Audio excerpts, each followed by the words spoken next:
a well of pure water when I'm thirsty and dry, bread when I'm hungry and warm. When the battle is raging, it's my faithful sword, a shelter from life's troubled storm. It's a light to my pathway and a lamp to my feet when the world gets so dark you can't see. And I've not made a change in one word that it says, but it sure made a change in me. This blessed old book that I hold in my hand, it's true from beginning to end. It's a solid foundation where I firmly stand. Sin kept me from it, now it keeps me from sin.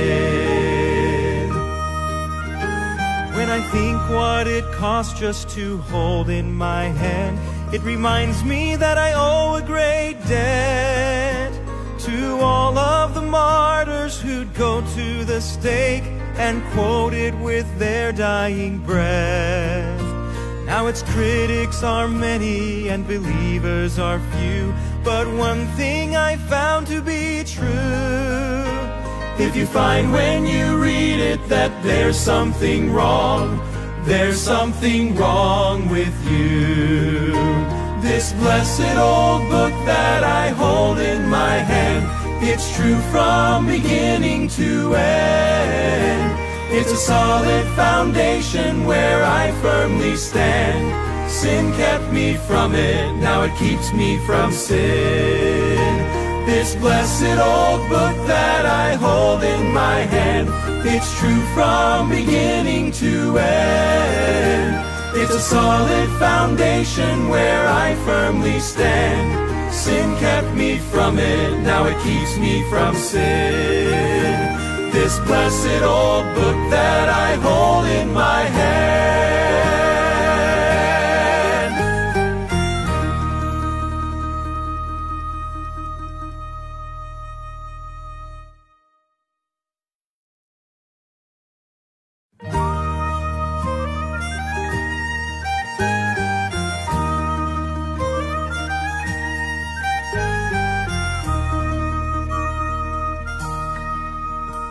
It's a well of pure water when I'm thirsty and dry, bread when I'm hungry and warm. When the battle is raging, it's my faithful sword, a shelter from life's troubled storm. It's a light to my pathway and a lamp to my feet when the world gets so dark you can't see. And I've not made a change in one word that it says, but it sure made a change in me.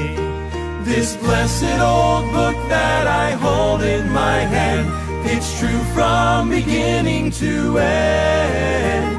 It's a solid foundation where I firmly stand. Sin kept me from it, now it keeps me from sin.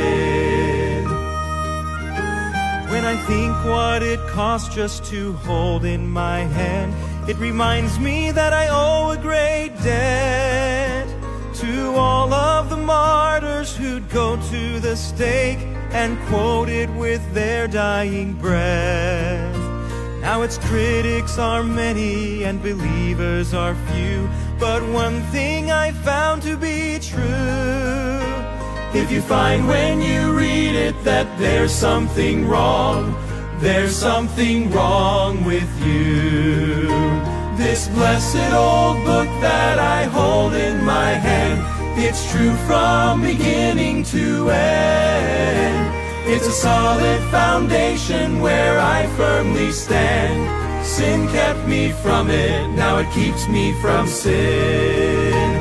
This blessed old book that I hold in my hand, it's true from beginning to end.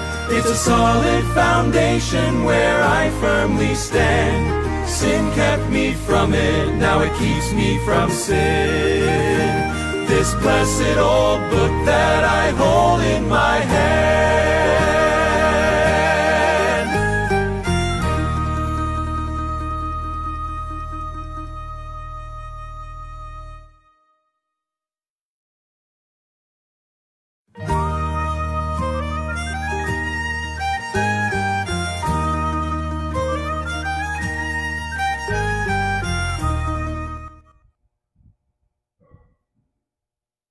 Alright, so good evening po sa inyong lahat once again. Welcome po sa Real KGB Believers, and we are now signing on.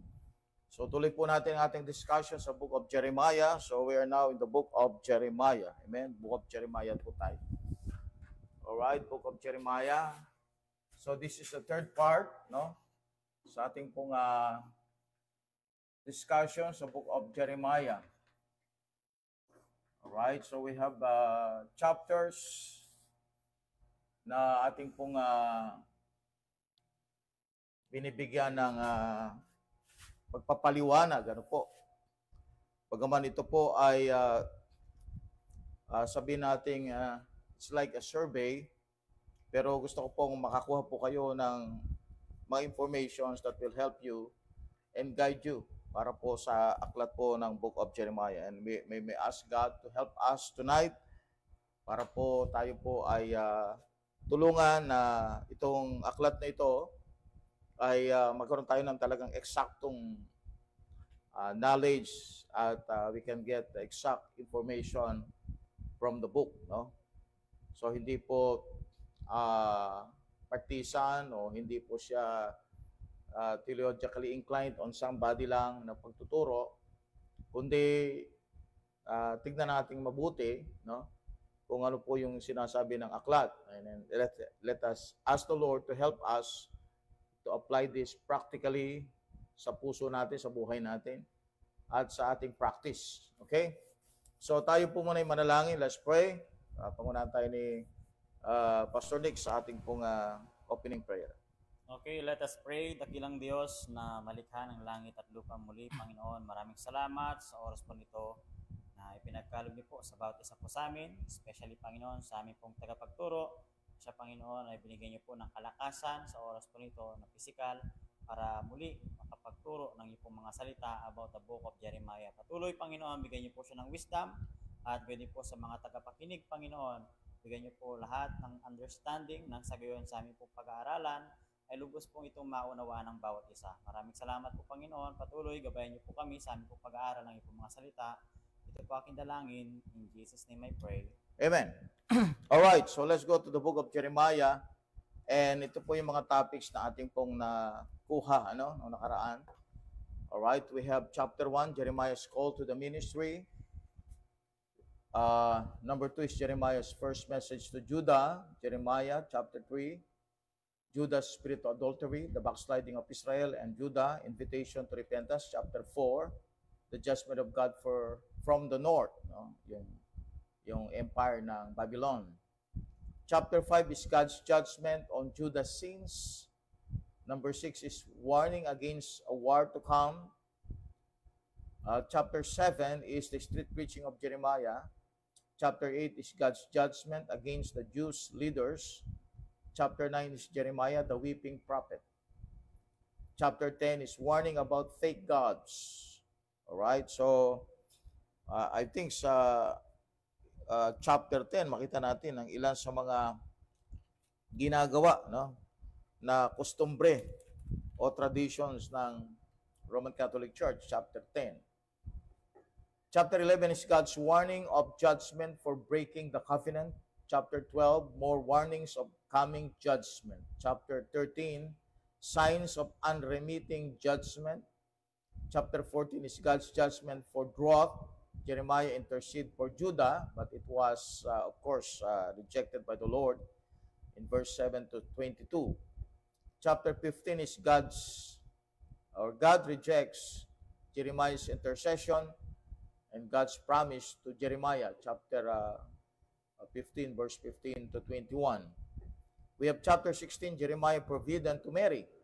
Hindi nag-asawa si Jeremiah.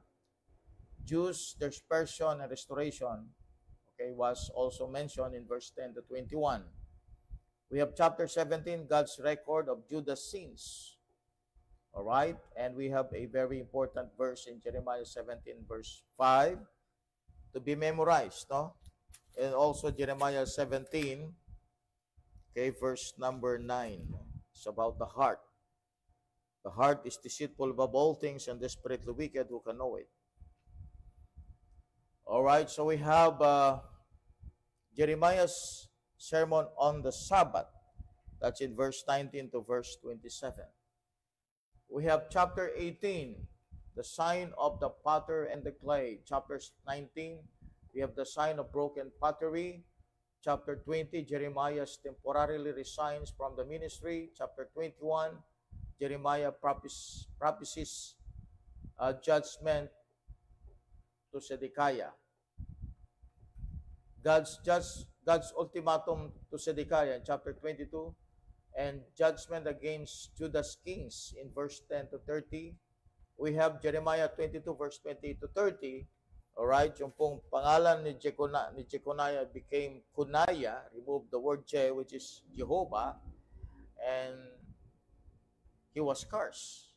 So yung kingly line ng Judah, alam natin, promise ng Diyos, na doon sa tribe ng Judah, lilitaw yung king, yung Messiah.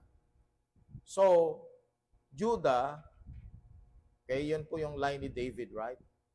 Si Jeconiah kasi, nakadugtong yan sa line ni David. Pero nakakonect yan sa king na si Solomon. So, doon po sa virgin birth, importante po itong topic na ito, itong Jeremiah 22 verse 28 to 30. Because hindi po pwedeng kumuha ang Panginoon sa line ni Kunaya, which doon lumabas si Joseph.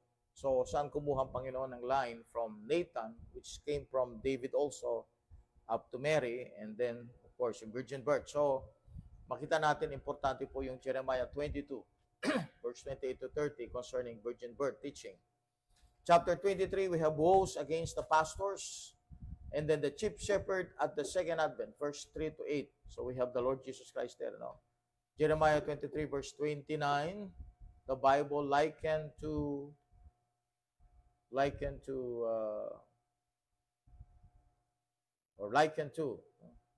Jeremiah 23:29. Let's see that. Jeremiah 23:29. Is not my word like as a fire, said the Lord, and like a hammer that breaketh the rock in pieces? So the Bible is likened to a fire and to a hammer. Chapter 24, absolute polarities in God's dealings with His people. Verse 1 to 10. Chapter 25, the prophecy of the 70-year captivity. God warns the UN of the destruction. Verse 15 to 28 or 38. Okay, so chapter 26 is opposition to Jeremiah's preaching from the religious leaders. Chapter 27, we have warning against positive thinking. All right, chapter 28, we have a face-off with a positive thinking false prophet. And then we have chapter 29, positive thinking was versus God's words, verse 1 to 32. So we have chapter 30, prophecies on the tribulation and the millennium. So that is a key chapter also in the book of Jeremiah when we talk about tribulation period, the Jacob's trouble. Chapter 31 to 33, it is about the restoration of Israel at the second advent. Chapter 34, the king is warned about the coming Holocaust. Chapter 35, a lesson in obedience. Chapter 36, a demonstration of the inspiration of the scripture. Okay, so binanggit po sa chapter 36 na yung book, no? Sulat ni Baruch. Okay, chapter 36. Alright, chapter 36.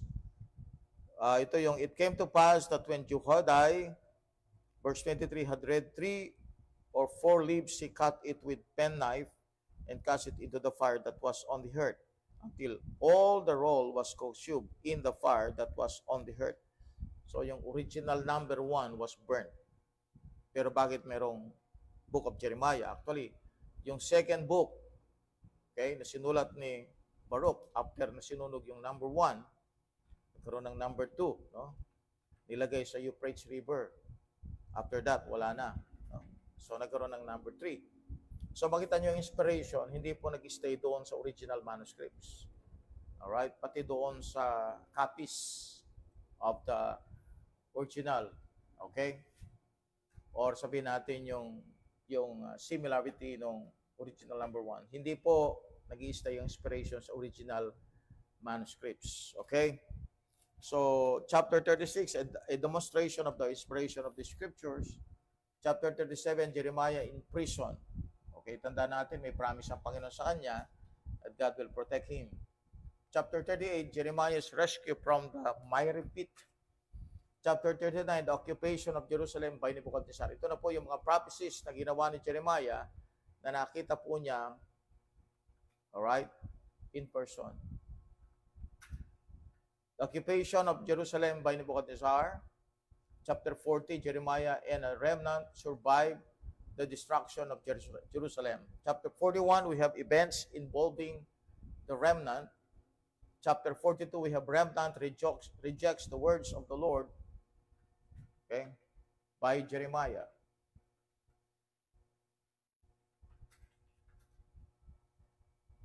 The remnant evacuates to Egypt.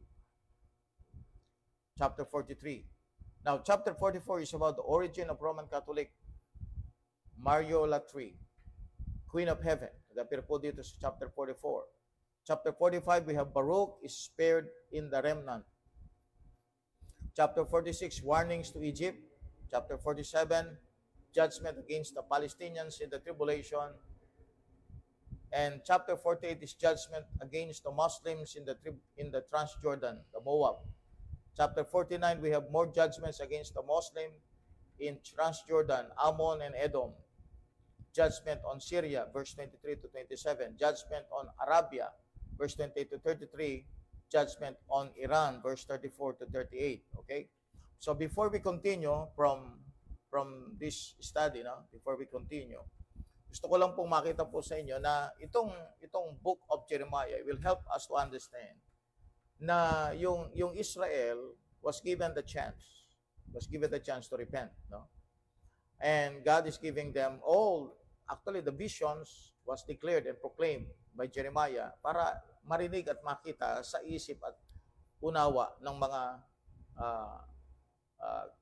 tao ng Panginoon Diyos, people of God, most particularly the kingdom of Judah. So what happened is that they have rejected the words of God. No?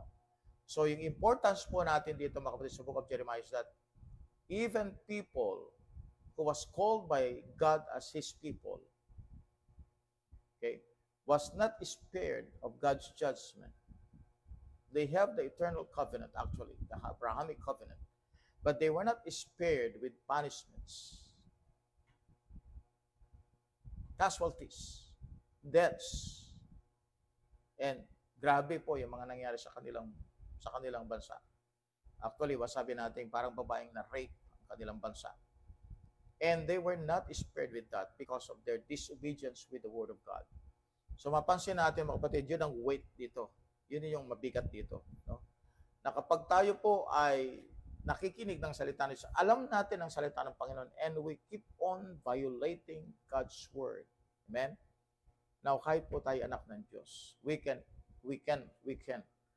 experience God's punishment. And somehow, no, makita natin dito mga kapatid, pinahiya din sila ng Panginoon Diyos because ang nagdala, no, ng captivity o naging power to overrule them ay mga Gentiles.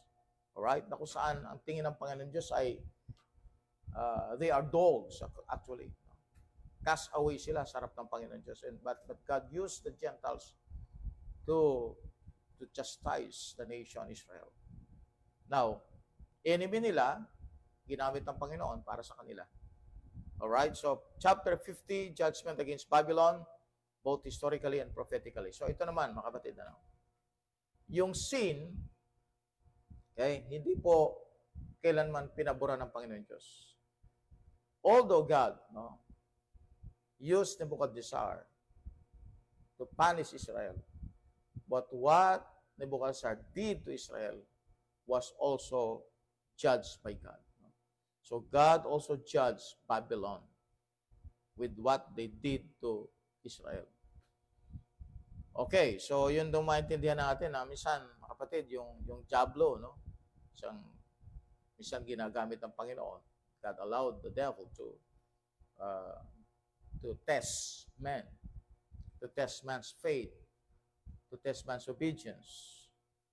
At yung kasalanan ginawa ng Diablo, although God used him to test man's faith, he still made judgment pa rin sa devil. So makita natin God is fair, and every sin will be judged by the Lord. Okay? So, judgment against Babylon at the second advent. So, hanggang future po ang application ng Jeremiah. It's not only a historical book for Israel during the time of captivity, but it is also a book of prophecy. Chapter 51, judgment against Babylon at the second advent. Chapter 52, the destruction of Jerusalem. Okay? Ito nga yung nakita na ni Jeremiah, yung kanyang pinaprophecy. No? So we have chapter 50, the destruction of Jerusalem. Jehoiachin is released from prison, verse 31 to 34. Okay? Now, ang book of Jeremiah also give more importance doon po sa importansya ng Word of God. So we have also chapter 7, which concerns about the Word of God. And chapter 23, which concerns also about the Word of God. Chapter 36 concerns also about the Word of God. Okay, so ito po yung sabihin nating divisions ng book of Jeremiah. So we have number 1,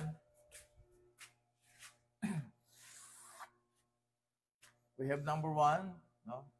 The prophecies concerning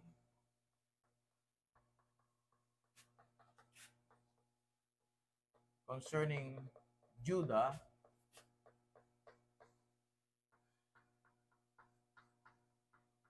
and even Israel, no? Sama rin Israel.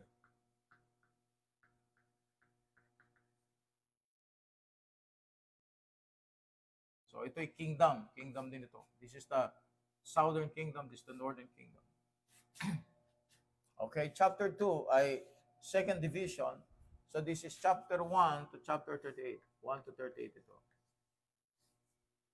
Okay, second division, we have inspiration of the scripture. Okay? Inspiration of the scripture.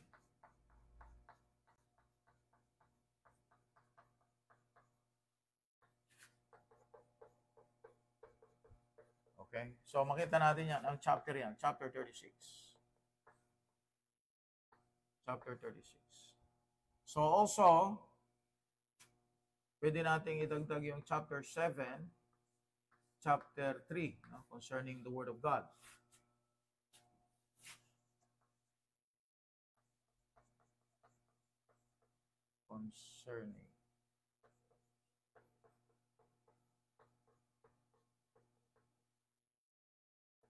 Okay, so makita natin yung enemy ng Bible, chapter 23. Okay? Chapter 23, no? All right, so we have number 3. We have the third division. We have prophecies on the tribulation and millennium. Prophecies on the tribulation. All right, so yung Jacob's trouble dito nag-appear.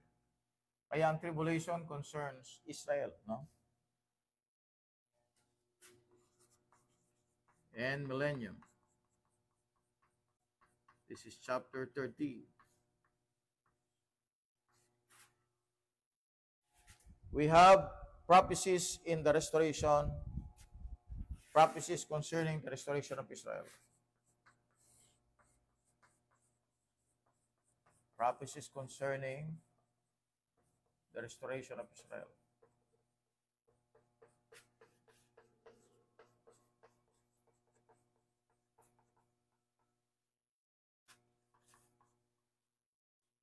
Of Israel. All right, so chapter ano po yan? Chapter 31 to 33.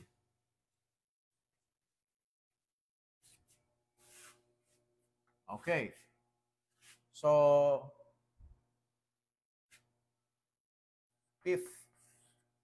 So we have the prophecies concerning Judah and Israel, inspiration of the scripture. So also concerns the word of God. So this is chapter 36, chapter 7, chapter 23. Okay. Prophecies on the tribulation and millennium, chapter 30. So doon natin nakita yung word na Jacob's trouble. Chapter 4, fourth division, we have prophecies concerning the restoration of Israel. Okay? Now, chapter 5, I'm sorry, not chapter 5, but the fifth vision, we have occupation of Nebuchadnezzar. So, inoccupy na ngayon yung Jerusalem. Occupation of Nebuchadnezzar. So, inoccupy na ngayon yung Jerusalem. No? Sinira na yung, niransak na rin yung temple.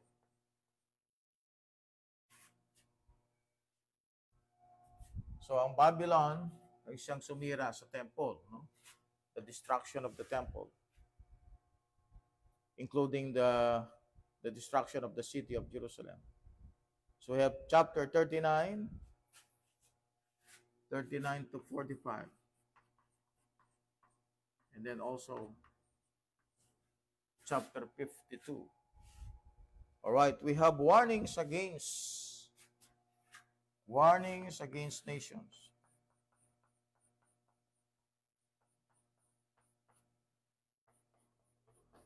Okay?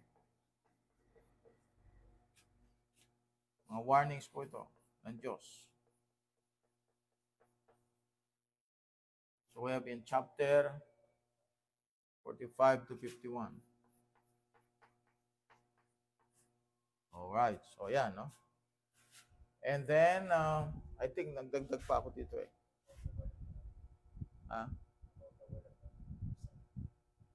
Yan nga. 7, about the Word of God.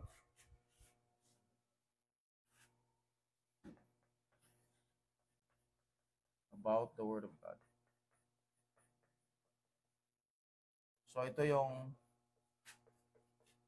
okay.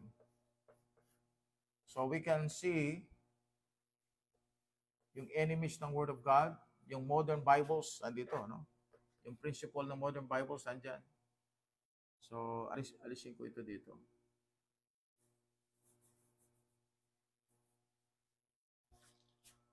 And here, the Word of God is likened unto fire and hammer. Okay? So, we have at least 7, no? Dinivide ko po sa 7. At yung buong book, okay, ay naglalaman ng prophecies, okay, naglalaman ng life ni Jeremiah, life of Jeremiah. Yeah, chapter 1 to 38. So dito nakapasok 'yon, no? Yung life of Jeremiah dito. Kita natin. Buhay ni Jeremiah. Life of Jeremiah.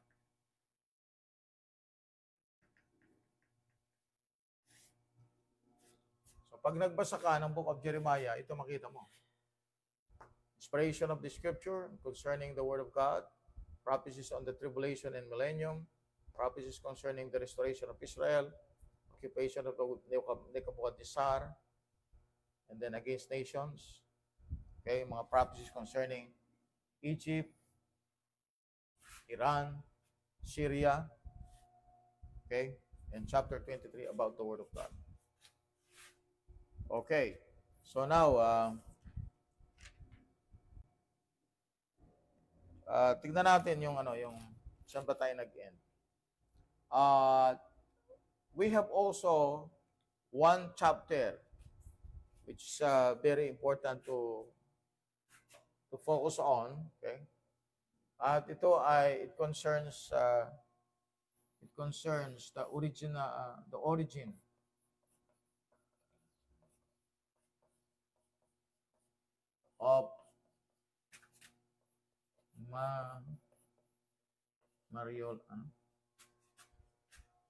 origin of Mariolatry or worship of Mary. Chapter 54. Okay. So, simulan po natin sa chapter 36. 36. So, here in chapter 36, we have here, no? The time we're in, Baruch wrote everything what Jeremiah prophesied or foretold. Okay, so ito yung pinaka-secretary niya. So yung work ni Baruch, okay, was sent to the king. And in verse 21, so the king sent Jehoiada to fetch the roll, and he took it out of Elishama the scribe's chamber, and Jehoiada read it in the ears of the king and in the ears of all the princes which stood before the king. So nagbabasa dito si Jehoiada. Now the king sat in the winter house in the 9th month, and there was a fire on the hearth burning before him. It came to pass that when Jehoiada had read 3 or 4 leaves, 3 lang at saka 4 lang na leaves, he cut it with the penknife and cast it into the fire that was on the hearth, until all the roll was consumed in the fire that was on the hearth. So hindi nabasa lahat, no? Yet they were not afraid, nor rent their garments, neither the king nor any of his servants that heard all these words.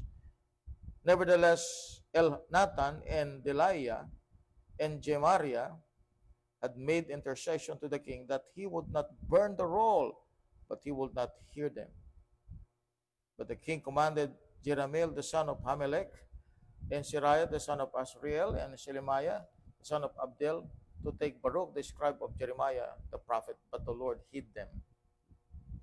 Then the word of the Lord came to Jeremiah after that the king had burned the roll, and the words which which Baruch wrote at the mouth of Jeremiah, saying, Take thee again another roll, and write in it all the former words that were in the first roll, which Jeremiah the king of Judah had burned. So this is the copy. No? May naunang copy, and then this is the next copy. Kaya lang, yung pagsulat nito, dahil wala na yung original, alright, yung pagsulat nito ay, it could be by memory. No? Of course, by memory, wala nang pagkukopyahan eh. And thou shalt say to Jehoiakim, king of Judah, Thus saith the Lord, Thou hast burned this roll, saying, Why hast thou written therein, saying, The king of Babylon shall certainly come and destroy this land and all, and shall cause to cease from thence man and beast. So they have rejected the words of Jeremiah. They have also rejected the words of God. Okay. Kaya tandaan natin, no, yung pastor, hindi naman siya yung Diyos.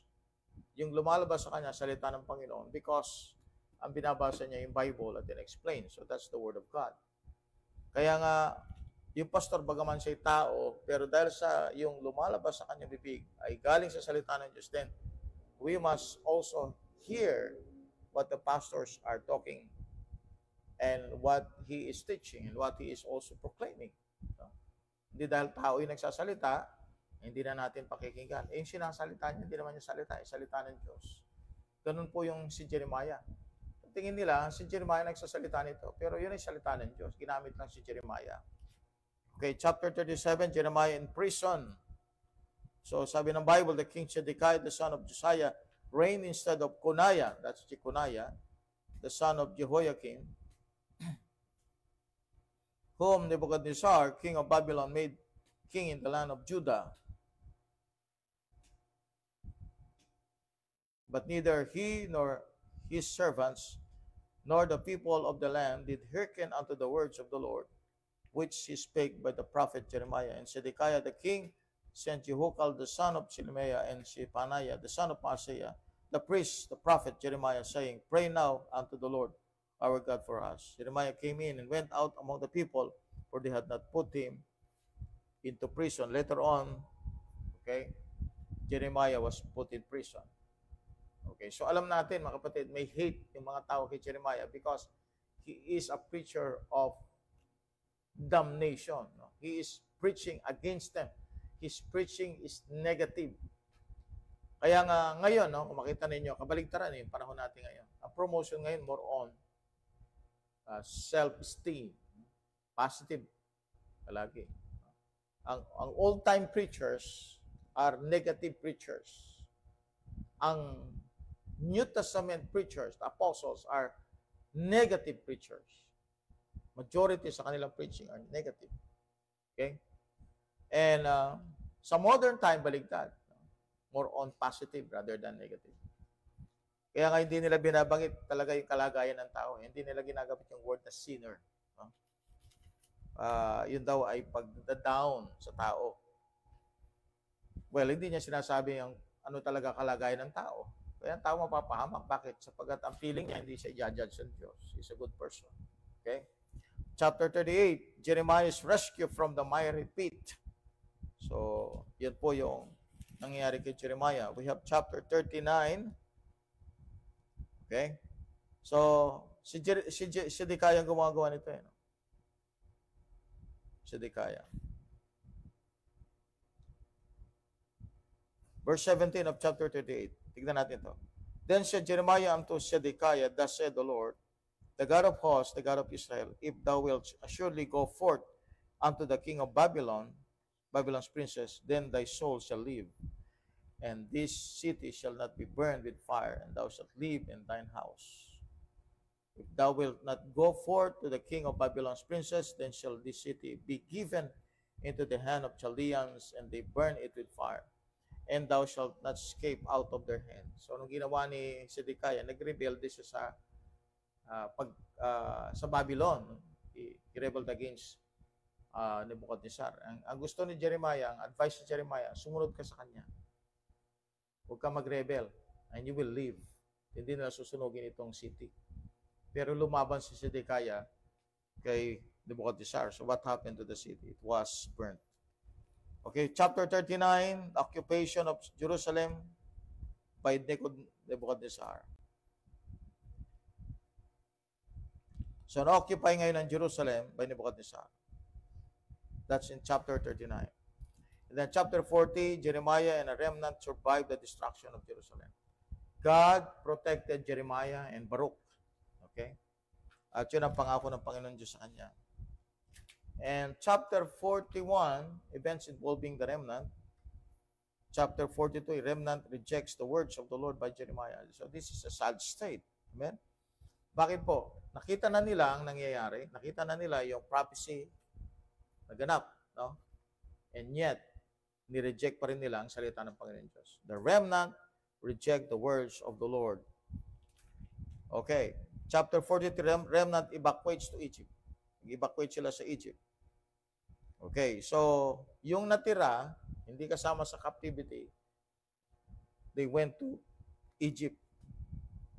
Chapter 43, verse 1, it came to pass that when Jeremiah had made an end of speaking unto all the people, all the words of the Lord their God, for which the Lord their God had sent him to them, even all these words, then spake Azariah, the son of Hosea, and Johanan, the son of Kareah, and all the proud men, saying unto Jeremiah, thou speakest falsely, the Lord our God hath not sent thee to say, go not into Egypt to sojourn thee there.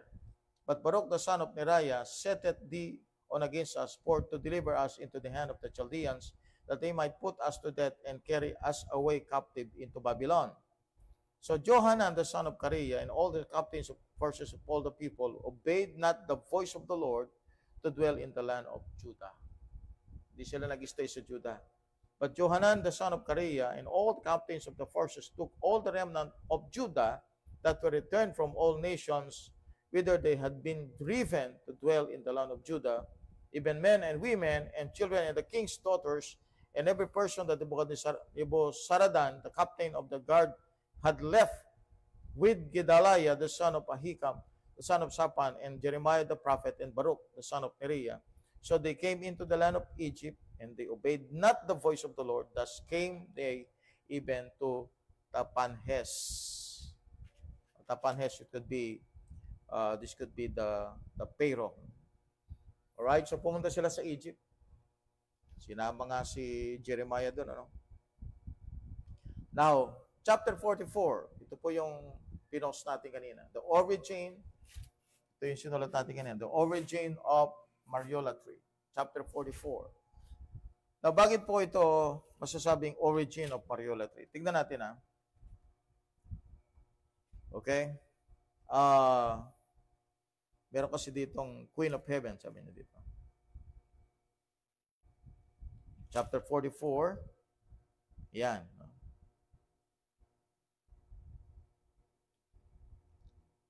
Okay. So we have chapter 44, verse 3. Because of their wickedness which they have committed to provoke me to anger, in that they went to burn incense and to serve other gods whom they knew not, neither they, ye nor your fathers. Okay, binanggit yung gumawa sila ng cakes dito no? Check mga kapatid.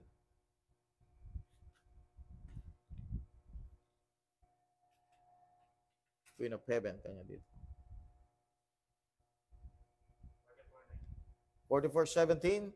But we will certainly do whatsoever thing goeth forth out of our mouth, our own mouth, to burn incense unto the Queen of Heaven, and to pour out drink offerings unto her, as we have done, we and our fathers, our kings and our princes, in the cities of Judah and in the streets of Jerusalem. For then had we plenty of victuals, and were well, and saw no evil. But since we left off to burn incense to the Queen of Heaven, and pour out drink offerings unto her, we have wanted all things, and have been consumed by the sword and by the famine. And when we burned incense to the Queen of Heaven, poured out drink offerings unto her, did we make her cakes to worship her, and pour out drink offerings unto her without our men. So hindi po nagsimula sa Roman Catholic ang word na Queen of Heaven. Nagsimula po ito sa time ng idolatrous lifestyle ng Judah. Okay? And of course, ito ay pagan gods na kanila pong nakuha sa mga ibang nation, no? And ito, binabagit dito, Egypt. Alright? So, yung chapter 10 ng Genesis, malaking bagay yun para maintindihan natin yung kung paano po yung pag-transfer ng mga beliefs from Babylon, from the Tower of Babel in Babylon, and then nag-transfer hanggang sa dumating ang panahon, the entire world is now worshiping the mother and the child. Okay? Sino yon? Yung si Semiramis at si Tammuz. Later on, Semiramis was called the Queen of Heaven. Later on, ginamit ng Roman Catholic Church yan kay Mary, the Queen of Heaven, or the Mother of God. Okay? We have chapter 45, Baruch is spared in the remnant. Chapter 46, warnings to Egypt. Ito ay warning ng Diyos sa Egypt, against the army of Pharaoh Necho, king of Egypt, which was by the river Euphrates. Okay. Now, chapter 47, judgment against the Palestinians in the tribulation. Palestinians. Sabihin po, nung unang panahon pa lang, okay, identified na ang Diyos ang kanyang enemy. Ang enemy ng Israel, enemy ng Diyos, ay yung mga Palestinians. Sino ba yung mga Palestinians?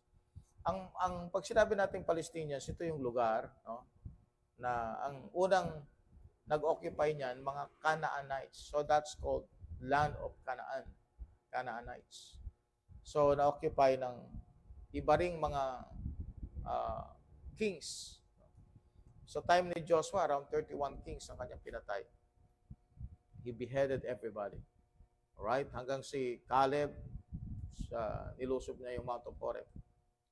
So, na-occupy ni Joshua. No? Pero, may mga tao na nandun na sa land na yun. Later on, okay, after the captivity of Israel, this land of Palestine, alright, itong land of Palestine na ito, okay, actually, ang tumawag dyan ay yung word na Palestine, yung word na galing niya sa Rome. Yung area na yon, yung land of Canaan, okay, Okay?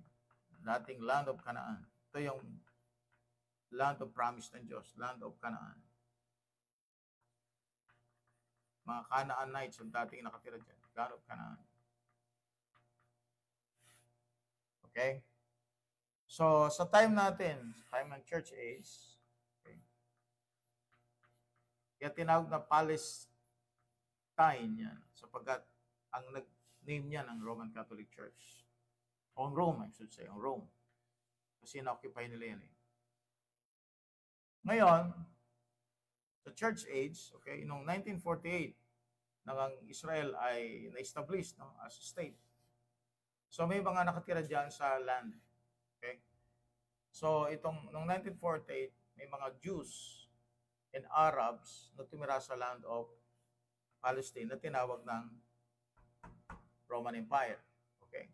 So kaya nga yung hindi Jew, alright, ay tinatawag nilang Palestinians. Yung hindi Hudyo. Actually, yung mga Hudyo, Palestinians din. Bakit? Kasi nakatira sila sa dyan, sa Palestine. Pero ngayon, hiniwalay na ngayon. Yung Israelites, tapos Palestinians. Okay? Ito ngayon yung kanilang kaaway, yung mga Palestinians. At binanggit dito sa Bible, verse number 1, the word of the Lord that came to Jeremiah the prophet against the Philistines before that Pharaoh smote Gaza. Thus said the Lord, behold, waters rise up out of the north, and shall be an overflowing flood, and shall overflow the land, and all that is therein, the city, and them that dwell therein. Then the men shall cry, and all the inhabitants of the land shall howl. Okay? So the noise of the stamping of the hoofs of his strong horses, at the rushing of his chariots, and the rumbling of the wheels, the fathers shall not look back to their children for feebleness of hands. So makita natin dyan, ano? Philistines, Tyre, Sidon, alright, country of Captor, Gaza, Askelon. So ito po yung mga Palestinians. And this is a prophecy in the time of the tribulation period. Okay, so kailan mangyayari yan? Here, in this time. So, yung mga Palestinians dito,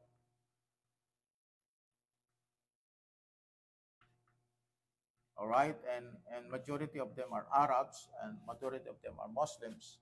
Kaya may judgment ng Diyos sa mga Muslims because God is going to judge the Palestinians. Sino yung mga yun? Yung mga nakatira sa Palestine. Okay, so time ng tribulation period. And God will judge them. Palestinians. God will judge them in the time of the tribulation period. Okay, chapter 48, judgment against Muslims in Transjordan, which is Moab. No? Transjordan. We have also chapter 49. Okay, makita natin yan, 48, verse 47. Yet will I bring again the captivity of Moab in the latter days, said the Lord, thus far is the judgment of Moab. Okay, the Moabites. Galing kay Lot yan, mga Moabites. Chapter 49, more judgment against Muslims in Transjordan. Dito naman, the Ammonites and the Edomites. So yung chapter 48, it is the Moabites, the Ammonites and Edomites. No? So God is going to judge them. So we have the Edomites, we have the Ammonites. Alright? Buhay pa sila, no?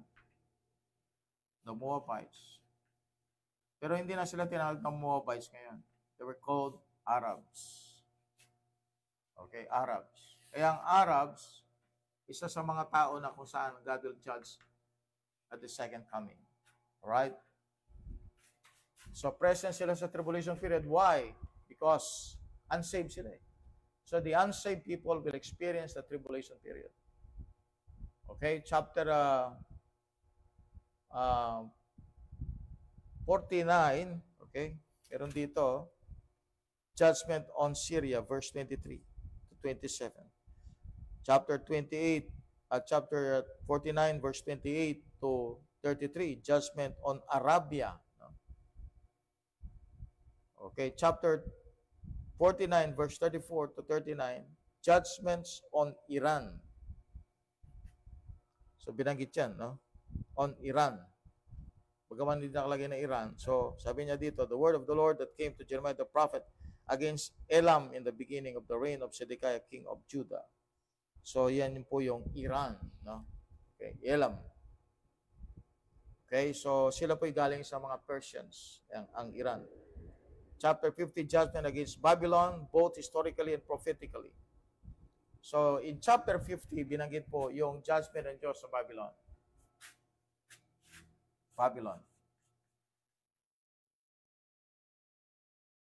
So, God is going to judge Babylon. Alright? Prophetically and historically. God is going to judge Babylon. So, yung empire, okay, tanda natin, yung empire ng Babylon was defeated in this time, no? It was defeated. So, na-destroy yung Babylon. Ang nag-overrule sa kanila, nag-overthrow sa kanila, ay yung sumunod na empire, no? Ang Medo-Persian Empire, under Darius and Cyrus. Ang Medo-Persia. Okay, so Babylon was defeated by the Medo-Persia. So this is historical event, historical ito. At yung defeat niya is also a type or picture of his defeat in the time of the tribulation period. Kita mo yung word na Babylon, nag-appear sa Revelation 17:5. And God judged Babylon the Great, chapter 18. So ito yung mother of harlot. Ito yung spiritual Babylon. Ito yung church. Ito yung church. Tinawag siyang Babylon the Great. In chapter 18, he was judged by God and destroyed by God. So, kung ano ang nangyari sa Babylon, okay, prophetically may picture yan na God is going to judge another Babylon. And that Babylon is not an empire anymore. It is a church. Okay? Chapter 51, judgment against Babylon at the second advent. So, nabanggitan natin chapter 51. So, God is going to judge Babylon. And we have chapter 51, verse 63. Please read, Brother Nick.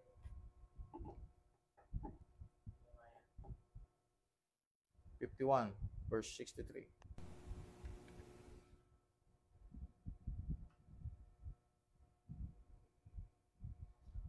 Another illustration of inspiration of the scripture.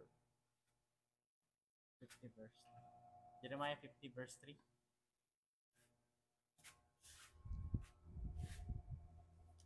Verse 63.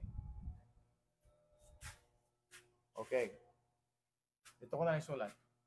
So, yung first, kinat ni Jehoiada, okay, knife ang ginamit niya, tapos tinapon niya sa apoy. Okay. Chapter 2, sumulat ulit si Baruch. Second book. Chapter 2. Not chapter. Number 2, Baruch wrote another book. Another roll. Okay? And then, saan napunta ito? Pakibasa, Brad. Jeremiah 51 verse number 63. And it shall be when thou hast made an end of reading this book, that thou shalt bind a stone to it, and cast it into the midst of Euphrates. Ano nangyari doon? Siyempre, nawala yun. No? So ngayon, we have what? The third. This is the third Jeremiah. Third book. So, third book. So, ibig sabihin, sumulat ulit. No? So, ito ngayon yung existing. Alright? Ito yung existing ngayon na na-translate. Okay? From Hebrew to English as a King James Bible. Okay, so Hebrew ito, translated to English. Kaya makita natin, mga kapatid, yung inspiration nandito So we have number 1, nawala ito. Sumulat ulit si Baruch. Nawala ulit yan. Sumulat ulit. This is the third one. Okay? Bagas akong third original ito. The third book. And it was translated to English. See? O, ang inspiration po, hindi nag-stay sa isa. Ando sa mga copies. Kaya makita natin why we believe the King James Bible is the Word of God. Although hindi ito yung original because of the illustration that we have here in the book of Jeremiah. No? So this is the product, yung hawak natin ngayon is the product of copies and copies of copies and also translation. Alright? Translation. Kaya we believe that the King James Bible is the preserved Word of God given by inspiration of God because of the history that we have in the Bible. Na yung Bible mismo ang sasabi sa atin, hindi nag-stay ang Diyos sa isang copy lang. Okay? Yung mga next copies could be inspired also. Alright? Now, we have chapter 52, the destruction of Jerusalem. And this time, sabi ng Bible, Zedekiah was 21 years old when he began to reign. And he reigned 11 years in Jerusalem. His mother's name was Hamutal, the daughter of Jeremiah of Libnah. And he did that which was evil in the eyes of the Lord, according to all that Jehoiakim had done. For through the anger of the Lord, it came to pass that Jerusalem and Judah, till he had cast them out of his presence, that Zedekiah rebelled against the king of Babylon. Alam natin, mga kapatid, pinrapisi ni Jeremiah, wag mong gagawin, mag-rebel ka sa Babylon. So, anong ginawa?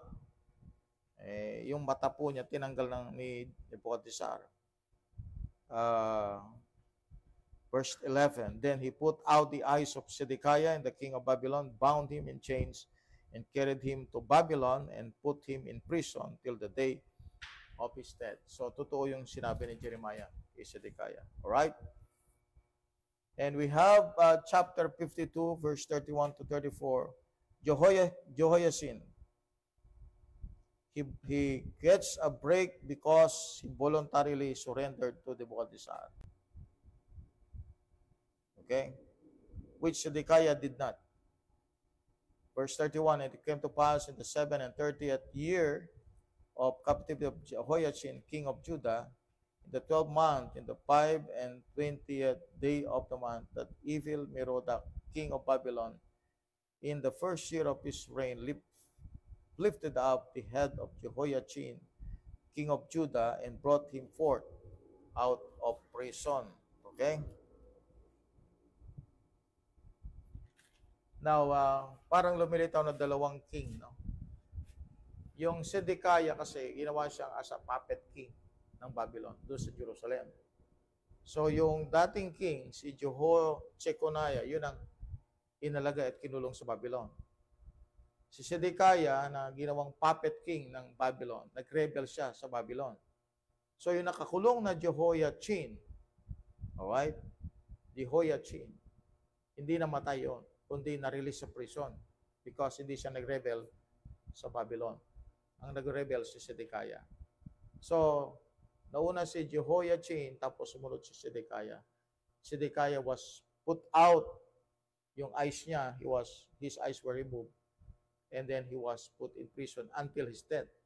While ito namang si Jehoiachin, who obeyed Jeremiah, was released into prison. So, very clear dito, very powerful yung words ni Jeremiah because kung ano yung sinabi niya, yun ang nangyari. And it is not him, of course. It is God. No? So, ano makita nating lesson dito? Ano makita nating pag-aaral sa book of Jeremiah? Importanteng salita ng Diyos. No? Don't mess with the book. Don't mess with the Word of God. Otherwise, God will mess your life. Yun ang ibig sabihin nito. Hindi siya careful. Panginoon Diyos, hindi siya careful. Whether kingdom yan, parang Nebuchadnezzar's kingdom, whether yan ay Jerusalem, which is the place of worship, of course, that's the sign of God's glory nung una, Jerusalem. The temple, ba? Place of worship, destroyed.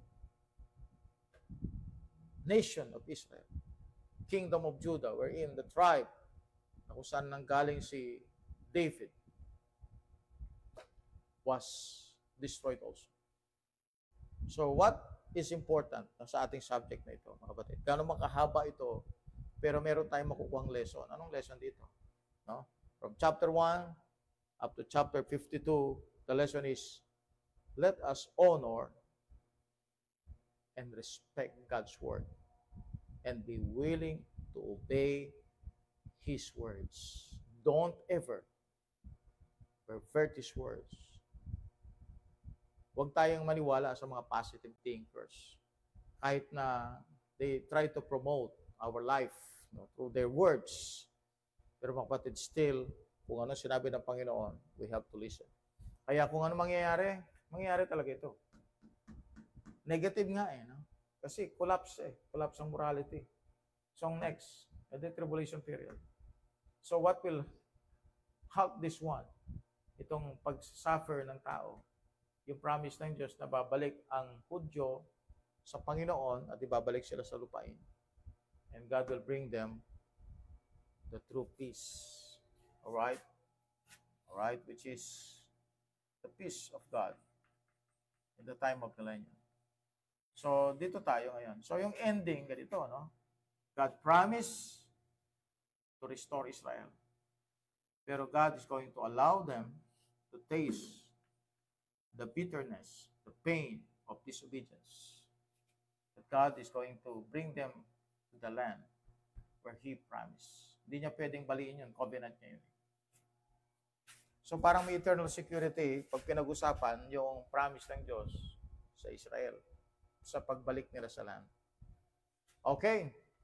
So yun lang po mga kapatid. Ang Book of Jeremiah, wala po yung church dito. Walang church dito. Actually, we cannot apply doctrinally ang Book of Jeremiah sa church. Okay.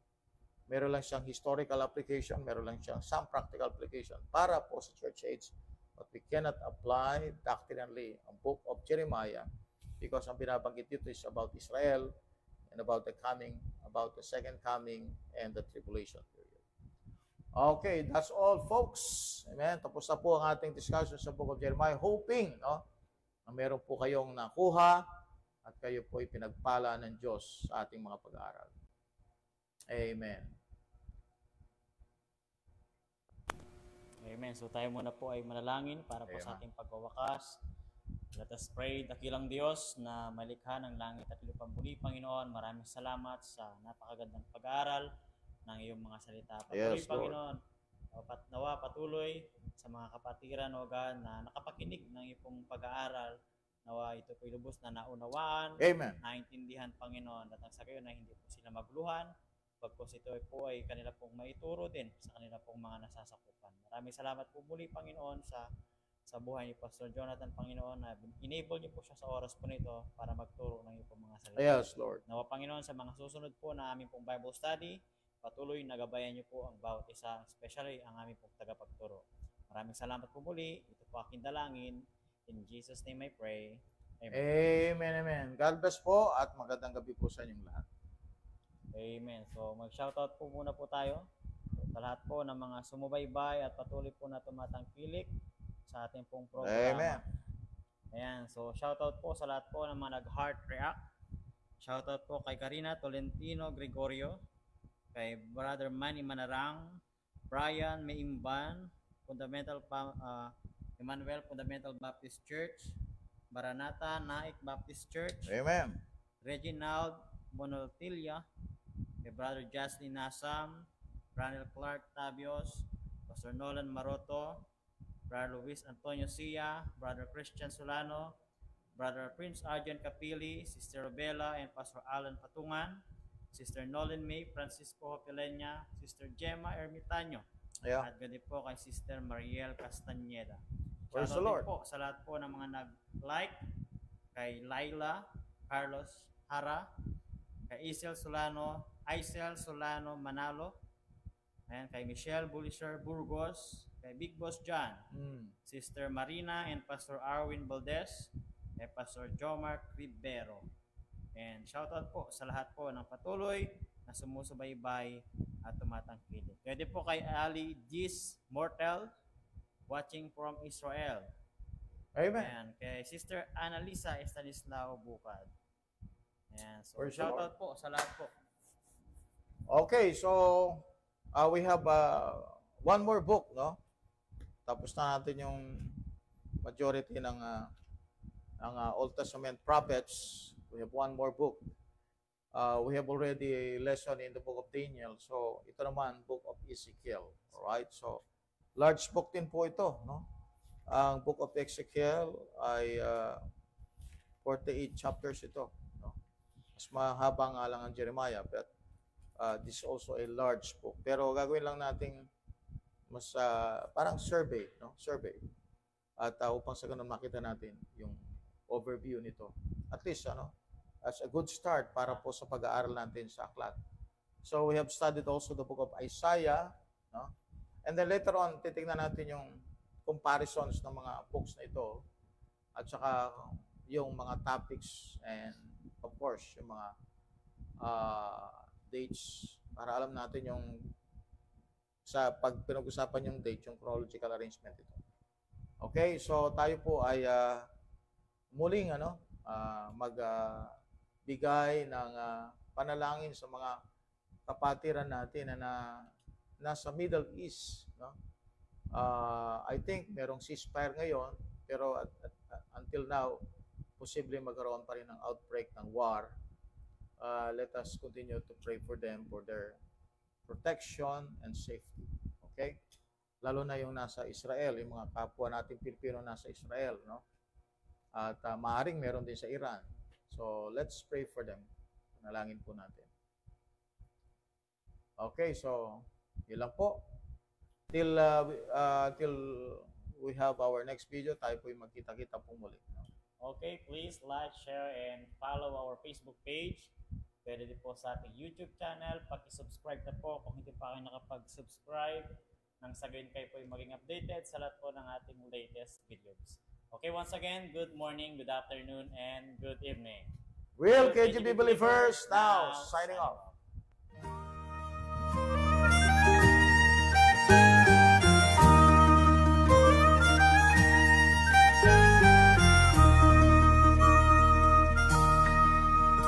It's a well of pure water when I'm thirsty and dry, bread when I'm hungry and warm. When the battle is raging, it's my faithful sword, a shelter from life's troubled storm. It's a light to my pathway and a lamp to my feet when the world gets so dark you can't see. And I've not made a change in one word that it says, but it sure made a change in me. This blessed old book that I hold in my hand, it's true from beginning to end. It's a solid foundation where I firmly stand. Sin kept me from it, now it keeps me from sin. When I think what it costs just to hold in my hand, it reminds me that I owe a great debt to all of the martyrs who'd go to the stake and quote it with their dying breath. Now its critics are many and believers are few, but one thing I found to be true: if you find when you read it that there's something wrong, there's something wrong with you. This blessed old book